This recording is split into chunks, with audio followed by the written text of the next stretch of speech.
යන්න මුලින්ම ඕගොල්ලෝ යන්න ඕන ඔයාලා පාවිච්චි කරන browser එකට. ඊට පස්සේ ඒකේ search කරගන්න සිංහල font download කියලා.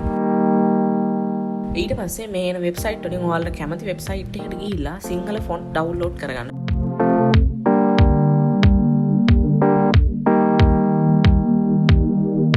ඔයාලට කැමති font එකක් මෙතනින් බලලා download කරගන්න.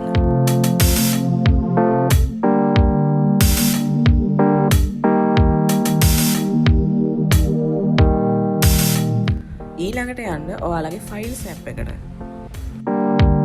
ඊට පස්සේ ඔයාලට හොයාගන්න පුළුවන් තැනක කැමති නමකින් ෆෝල්ඩර් එකක් හදලා ඩවුන්ලෝඩ් කරගත්ත ෆොන්ට් එක ඒකට කොපි කරගන්න. මගේ දැන් තියෙනවා කලින් හදපු ෆොන්ට් කියලා ෆෝල්ඩර් එකක් මම ඒකටම කොපි පේස්ට් කරගන්නවා. ඔයාලා කැමති නම් ඔයාලගේ කැමති නමකින් ෆෝල්ඩර් එකක් හදලා ඒක කොපි පේස්ට් කරගන්න.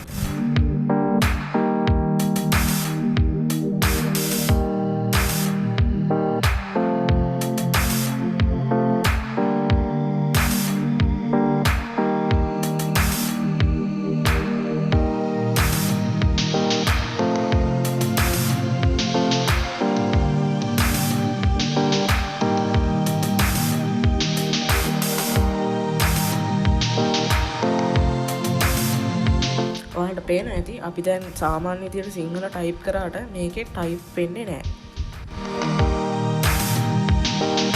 මෙතන තියෙන ප්ලස් අයිකන් එක ක්ලික් කරලා ඔයාලා හොයාගන්න ඕන ඔයාලා ෆොන්ට් කොපි කරගත්ත ෆෝල්ඩර් එක. ඊට පස්සේ ඔයාලා ඩවුන්ලෝඩ් කරගත්ත ෆොන්ට් එක ක්ලික් කරලා උඩින් සිලෙක්ට් කියන එක ක්ලික් කරාට පස්සේ ඔයාට ෆොන්ට් ඇඩ් කරගන්න පුළුවන් CapCut app එකට. මේකේ අපි සිංහල කීබෝඩ් එක පාවිච්චි කරලා සිංහලෙන් ටයිප් කරාට සිංහල හරියට ටයිප් වෙන්නේ නැහැ. ඒ හින්දා මේකට අපි Unicode convert එකක් පාවිච්චි කරගන්න ඕන.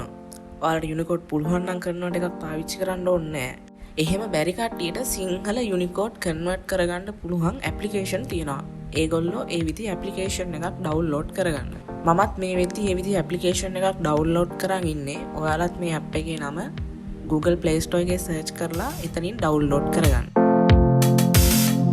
ඊට පස්සේ ඒකේ ඔයාලට ඕන සිංහල වචනේ ඒකේ උඩ තීරුවේ ටයිප් කරලා ඊට පස්සේ යට වැටෙන Unicode එක කොපි කරලා අරගෙන ගිහිල්ලා CapCut app එකට පේස්ට් කරන්න.